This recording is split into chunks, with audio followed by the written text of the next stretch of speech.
کسب حلال کی فضیلت قرآن اور احادیث کی روشنی میں۔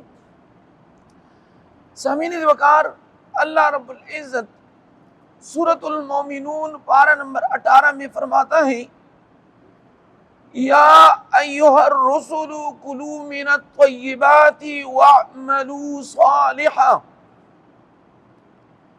اللہ رب العزت نے تمام رسولوں کو، اپنے پیغمبر ہیں، ان کو خطاب فرمایا کہ ایک اولو العزم پیغمبر اور رسولو، کلوا من الطیبات واعملوا صالحا، کلو کھاؤ من الطیبات پاک اشیاء میں سے، حلال کمائی میں سے، ما رزقناکم جو میں نے تمہیں عطا کیا ہے۔ مالیات، مال، کانا ہو، کرنسی ہو، مال ہو، سونا ہو، چاندی، یہ تمام کی تمام اللہ تبارک و تعالی کی عطا کردہ مال و دولت ہیں۔ ظاہری طور پر رسولوں کو خطاب ہے، فرمایا ایک رسولوں پاک حلال چیزوں میں سے کھاؤ، ما رزقناکم جو میں نے تمہیں عطا کیا ہے، وَاعْمَلُوا صَالِحًا اور نیک عمل کرو، انی بما تعملون علیم بے شک میں خبردار ہوں، مجھے علم ہے، تعملون جو تم عمل کرتے ہو، یعنی جو عمل تم کرتے ہو، نماز پنجگانہ، روزے، حج، زکوٰۃ، صدقات، اللہ رب العزت فرماتا ہے کہ میری علم میں ہے۔ ظاہری خطاب بعض مفسرین نے کہا ہے کہ تمام رسولوں کو خطاب ہے، بعض نے کہا ہے کہ نہیں، یہ عیسیٰ علیہ السلام کو خطاب ہے، اور بعض نے کہا ہے کہ یہ خطاب سیدنا محمد مصطفیٰ صلی اللہ علیہ وسلم کو خطاب ہے، لیکن ظاہری طور پر حضور علیہ السلام کو خطاب ہے، لیکن اس میں تعلیم ہے للامت۔ اور دوسری آیت میں ہے، یا ایھا الذین آمنوا، اے ایمان والو، کلوا من الطیبات ما رزقناکم، اے ایمان والو حلال کماؤ اور حلال کھاؤ، واشکروا للہ اور اللہ رب العزت کا شکر ادا کرو، لعلکم تشکرون، واشکروا للہ ان کنتم ایاہ تعبدون، اگر تم اللہ کی عبادت کرتے ہو تو حلال چیزوں میں، اور وجہ کیا ہے؟ تمام رسولوں کو اور ان کی امت کو حلال کمائی کا اللہ نے حکم کیوں دیا؟ حلال کمائی کا فلسفہ کیا ہے؟ اگر مال حلال نہ ہو تو پھر کیا مسائل ہوں گے؟ یاد رکھنا چاہیے، جملہ عبادات، نماز، روزہ، حج، زکوٰۃ، ان کا انحصار رزق حلال اور لقم حلال پہ ہے۔ اگر بندے کا رزق حرام ہو تو نہ حج قبول ہوتی ہے، نہ پنجگانہ نماز، نہ روزے۔ جملہ عبادات کا تعلق یہ رزق حلال سے ہے۔ رزق حلال کسی مکان کا وہ بنیادی اینٹ ہے کہ جس کے بغیر مکان کھڑا نہیں ہو سکتا۔ تو اس لیے جملہ عبادات جو ہم کرتے ہیں، روزے رکھتے ہیں، نماز پنجگانہ، قرآن عظیم شان کی تلاوت کرتے ہیں، ان کے لیے ضروری ہے کسب حلال۔ اور حدیث میں ہے عن انس بن مالک رضی اللہ تعالی عنہ قال قال رسول اللہ صلی اللہ علیہ وآلہ وسلم طلب کسب الحلال واجب علی کل مسلم۔ انس بن مالک رضی اللہ تعالی عنہ روایت کرتے ہیں کہ سرکار دو عالم صلی اللہ علیہ وآلہ وسلم نے فرمایا کہ کسب حلال کا طلب، جستجو، اس میں جو محنت ہے یہ ہر مسلمان کے اوپر فرض ہے۔ جس نے یہ کلمہ پڑھا ہے لا الہ الا اللہ محمد رسول اللہ، اس کے اوپر حلال کمائی یہ واجب ہے۔ اور اس حدیث کو امام طبرانی نے معجم الاوسط میں روایت کیا ہے، اور عبداللہ ابن مسعود رضی اللہ تعالی عنہ کی حدیث میں ہے نبی کریم صلی اللہ علیہ وآلہ وسلم نے فرمایا طلب کسب الحلال فرض بعد الفرائض۔ حضور علیہ الصلوۃ والسلام نے فرمایا کہ پنجگانہ نماز کے بعد بندے پر ایک اور فرض بھی لاگو ہوتا ہے، فرمایا طلب کسب الحلال، حلال کمائی۔ لیکن اگر ہم معاشرے کے اوپر نظر دوڑائیں، ہم اپنی گریبانوں میں جھانک کر غور کریں کہ آیا ہم کسب حلال کی کوشش کرتے ہیں؟ کیا جو ہماری اولاد ہیں ان کے اوپر ہم نظر ثانی کریں کہ ان کا جو کاروبار ہے، روزگار ہے؟ کیونکہ حضور علیہ الصلوۃ والسلام نے فرمایا کہ ایک زمانہ آنے والا ہے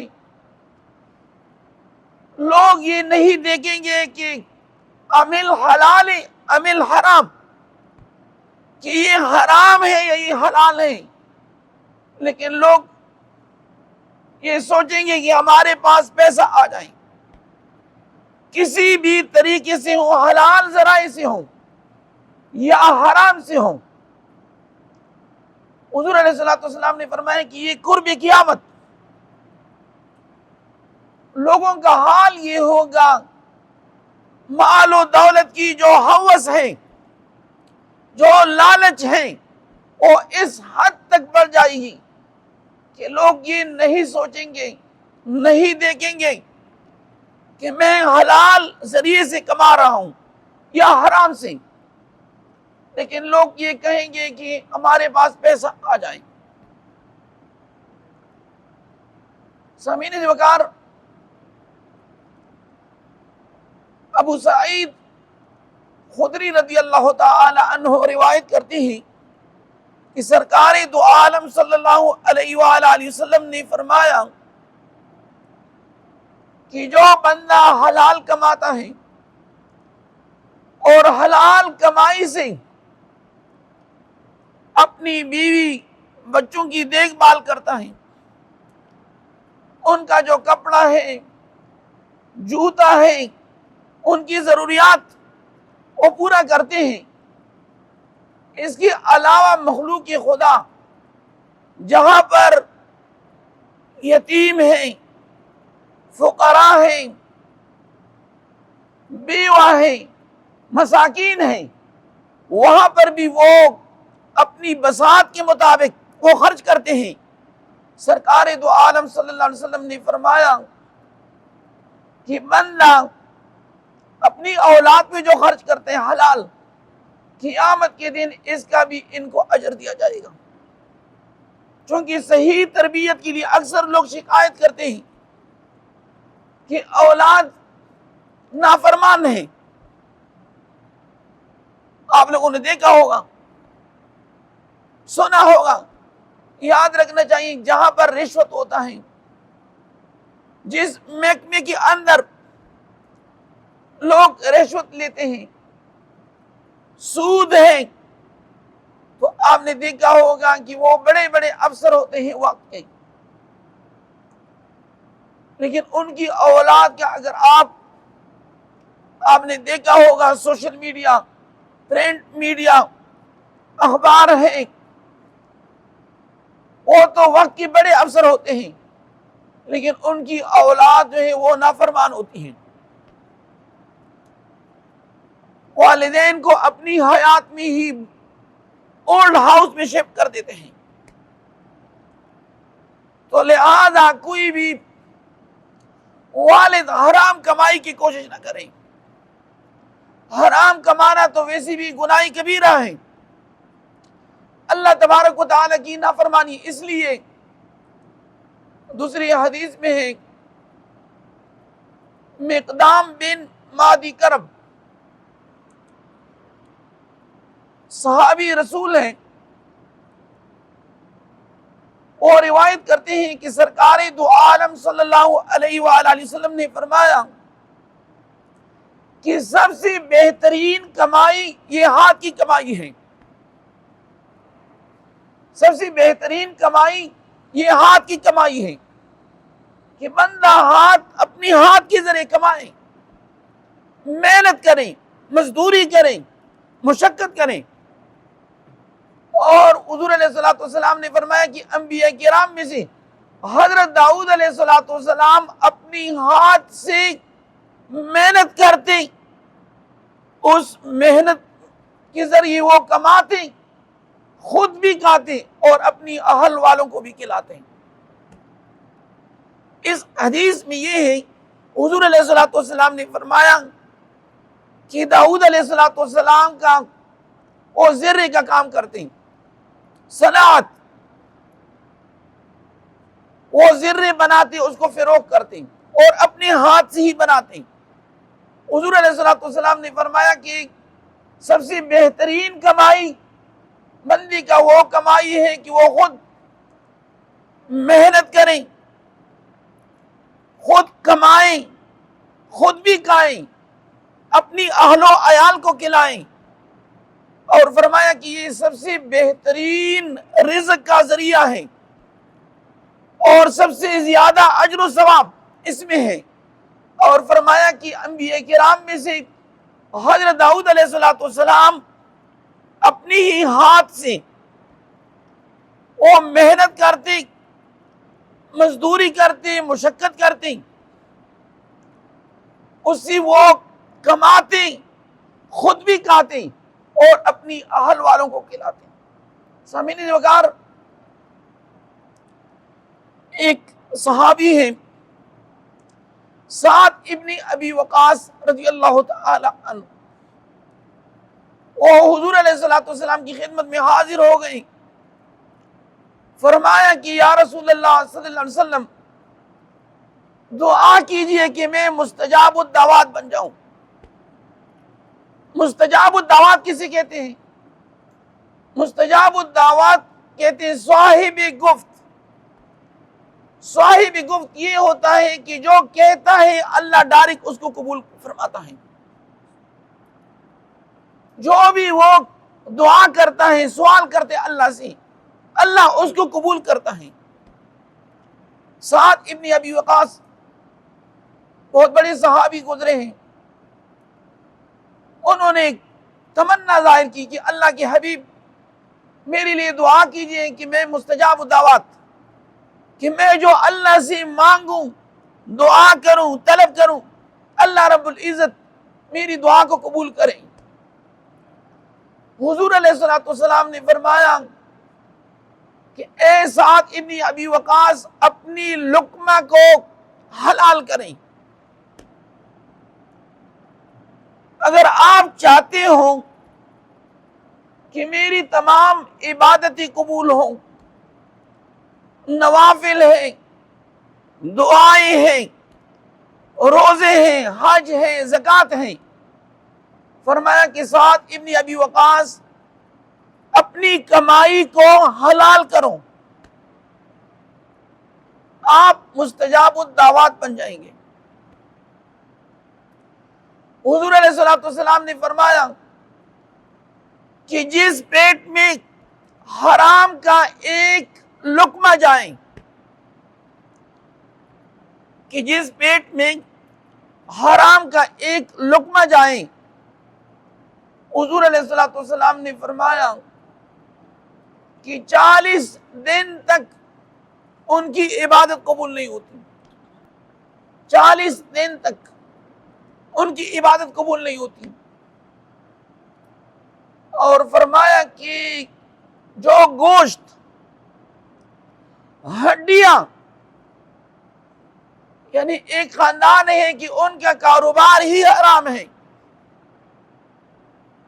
وہ حلال کمائی کی کوشش نہیں کرتے، حضور علیہ الصلوۃ والسلام نے فرمایا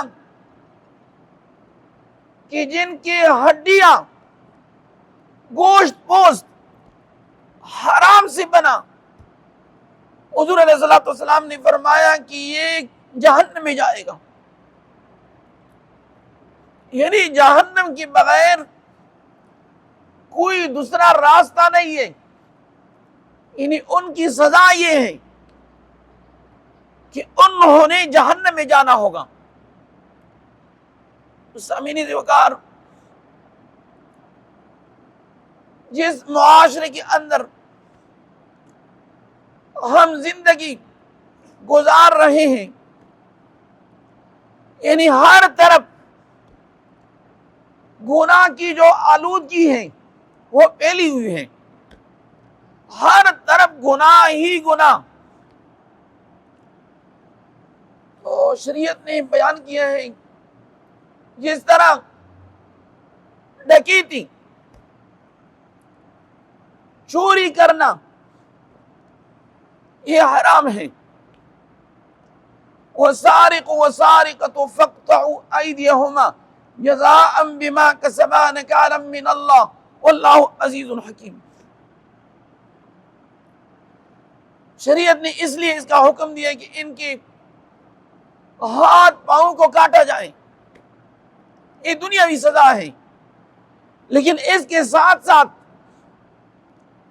ان کی اعمال بھی باطل ہیں، کیونکہ پہلی میں نے ذکر کیا اعمال کی قبولیت کے لیے شرط ہے وہ لقمے حلال ہیں، حلال کمائی ہے۔ دوسرے نمبر پہ رشوت، حضور علیہ الصلوۃ والسلام نے فرمایا قال رسول اللہ صلی اللہ علیہ وسلم الراشی والمرتشی کلاہما فی النار، حضور علیہ الصلوۃ والسلام نے فرمایا کہ رشوت دینے والا اور لینے والا دونوں جہنمی ہوگا۔